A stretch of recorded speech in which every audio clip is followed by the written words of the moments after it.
आज हम various elastic constants में क्या रिलेशन होता है उसको डिस्कस करेंगे।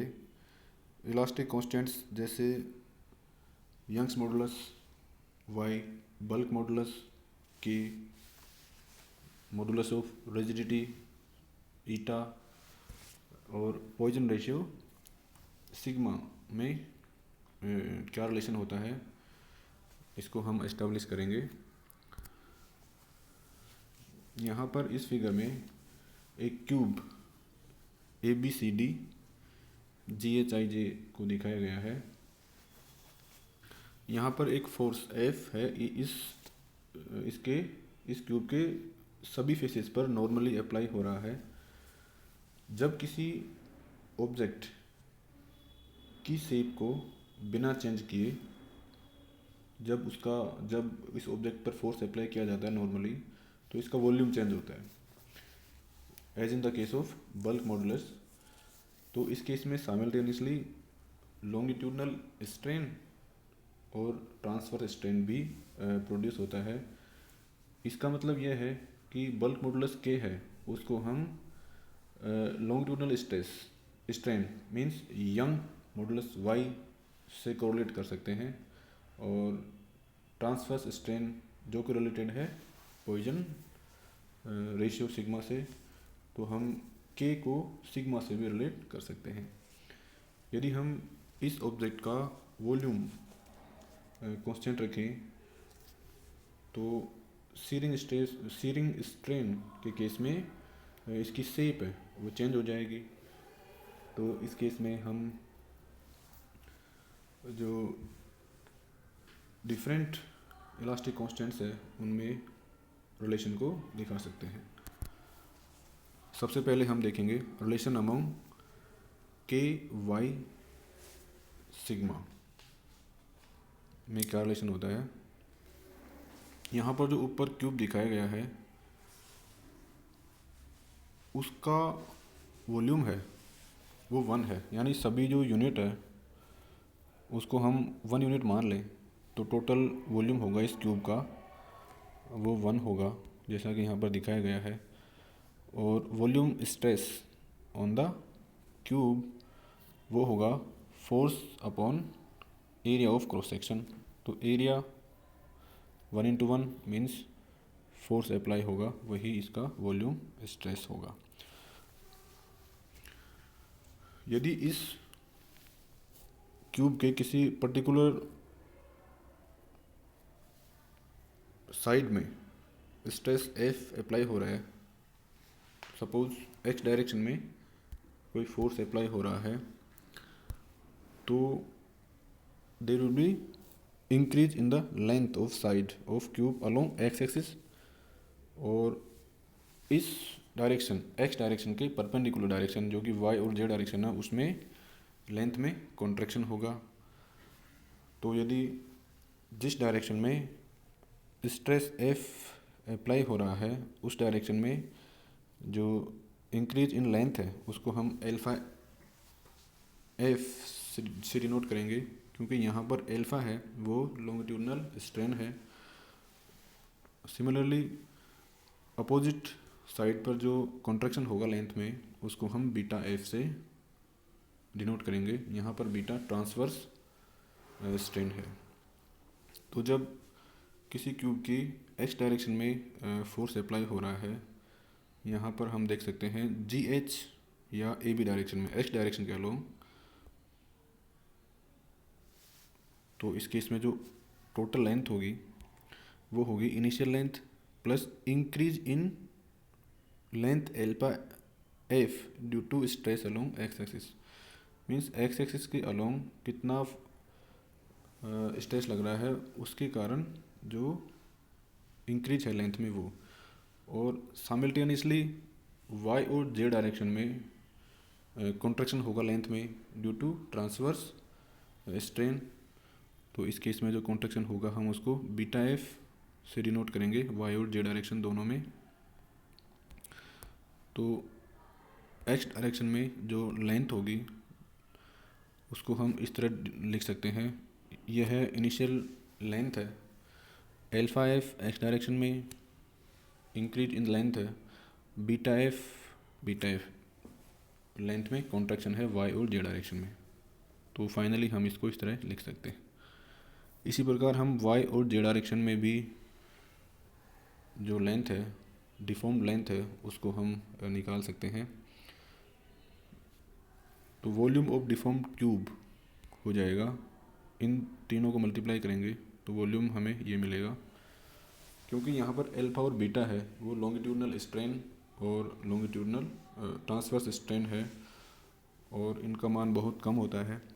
तो जो हायर पावर्स है बाइनोमियल थ्योरम में उसको हम नेगलेक्ट करेंगे यहाँ पर। तो चेंज इन वॉल्यूम, ये तो वॉल्यूम है डिफॉर्म्ड क्यूब का और इनिशियल वॉल्यूम कितना था 1, तो यहाँ पर इसको हम पुट करेंगे तो चेंज इन वॉल्यूम हमारे पास आ जाएगा 3F into alpha minus 2B। Volume strain निकालेंगे तो change in volume divided by initial volume 1 है और चेंज इन वॉल्यूम ये है, तो यहाँ पर वॉल्यूम स्ट्रेन ये है। बल्क मॉडुलस के volume stress upon volume strain, volume stress F है और वॉल्यूम स्ट्रेन ये है 3F एल्फा माइनस 2B। तो बल्क मॉडुलस का फॉर्मूला आ गया ये। अब यहाँ पर किसी यूनिट लॉन्गिट्यूडनल स्ट्रेस 1 के लिए स्ट्रेन अल्फा है, तो Young's modulus equals to longitudinal stress upon longitudinal strain which is equal to 1 upon alpha. यहाँ पर स्ट्रेस 1 है, यूनिट लॉन्गिट्यूडनल स्ट्रेस 1 है और उसके कॉरस्पॉन्डिंग लॉन्गिट्यूडनल स्ट्रेन है वो एल्फा है। और हम जानते हैं कि पॉइजन रेशो होता है वो ये होता है sigma equals to transverse strain upon longitudinal strain. तो इसको हम ऊपर वाली इक्वेशन में पुट करेंगे तो हमें फाइनली ये इक्वेशन मिलेगी।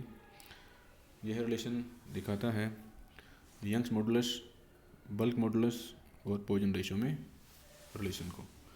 इसी प्रकार हम देखेंगे modulus of rigidity, Young's modulus और सिग्मा पॉइजन रेशो में रिलेशन को। इस केस में यहाँ पर सीरिंग स्ट्रेन को दिखाया गया है, इस फेस को फिक्स रखा गया है और ए बी फेस है उस पर एक टेंजेंशियल फोर्स लगाया गया है। तो ए बी की जो पोजीशन है वो ए डैश बी डैश हो जाती है after applying the external force, shearing force. तो सीरिंग स्ट्रेन है उसको हम लिखेंगे कि यहाँ पर जो डिस्प्लेसमेंट है ए डैश का डिस्प्लेसमेंट कितना है डेल्टा एल, सिमिलरली यहाँ पर भी डेल्टा एल ही है और इन दोनों की जो परपेंडिकुलर डिस्टेंस है वो है स्मॉल एल। यह हमेशा कांस्टेंट रहती है एल। तो इस केस में जो सीरिंग स्ट्रेन है उसको हम लिखेंगे डेल्टा एल अपॉन एल, जैसा कि यहाँ पर बताया गया है। सीरिंग स्ट्रेस होता है एफ अपॉन ए। यहाँ पर सीरिंग स्ट्रेस को टी से डिनोट किया गया है और यह है उस फेस के क्रॉस सेक्शन एरिया पर अप्लाइड एक्सटर्नल फोर्स एफ। तो इस फेस का जो एरिया है वो एल स्क्वायर है और जो टेंजेंशियल फोर्स है वो एफ है। तो सीरिंग स्ट्रेस हो जाएगा एफ अपॉन एल स्क्वायर और modulus of rigidity shearing stress upon shearing strain, तो eta equals to T upon theta.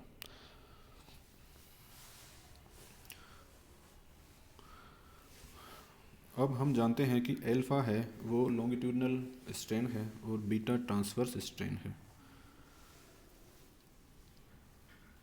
तो increase in length of diagonal DB due to longitudinal stress, इसके कारण जो डायगोनल डीबी है उसमें चेंज, लेंथ में change कितना है DB T alpha. T is the shearing stress T और alpha is longitudinal strain. Similarly transverse stress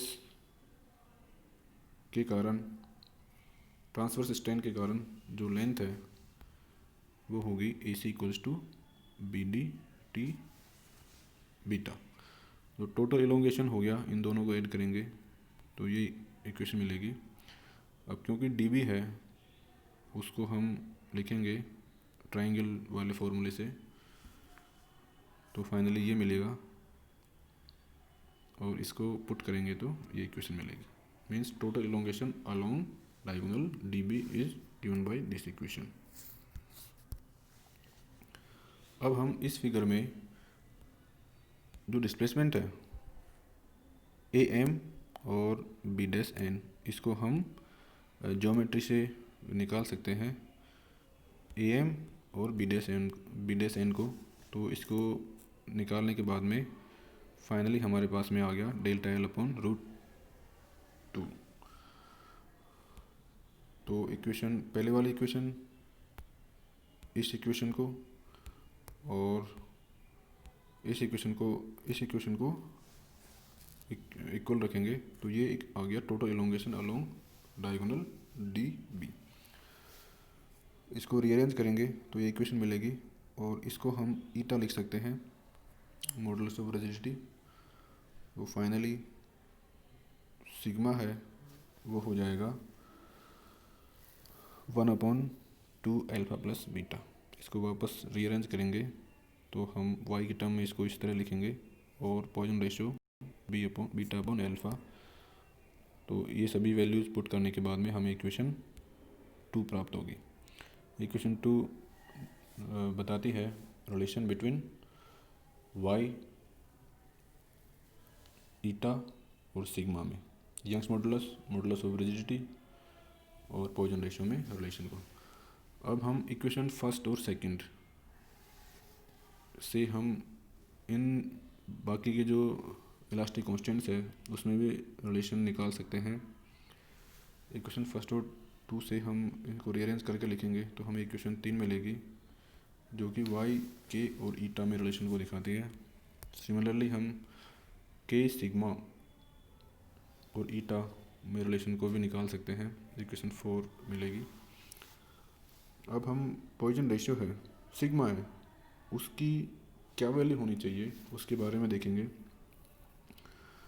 equation first y के सिग्मा में रिलेशन को दिखाने वाली ये है और इक्वेशन सेकंड ये है। इन दोनों को इक्वल लिखेंगे तो हमें ये इक्वेशन मिलेगी।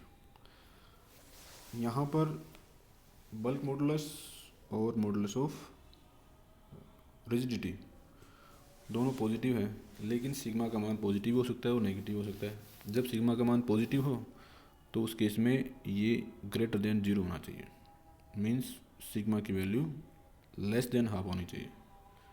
उस केस में पॉइजन रेशियो पॉजिटिव होगा। और जब पॉइजन रेशियो नेगेटिव क्वांटिटी है तो उस केस में जो राइट हैंड वाला पार्ट है 1 प्लस सिग्मा वो ग्रेटर देन 0 होना चाहिए, मीन्स ये सिग्मा की वैल्यू -1 से अधिक होनी चाहिए। इन दोनों इक्वेशन को अप्लाई करने पर किसी आइसोट्रोपिक मटेरियल के लिए जो सिग्मा है, पॉइजन रेशियो है, उसकी वैल्यू होनी चाहिए -1 से ज़्यादा और हाफ से कम। एक्सपेरिमेंटली भी इसकी वैल्यू 0.2 और 0.4 के बीच प्राप्त होती है। Thank you.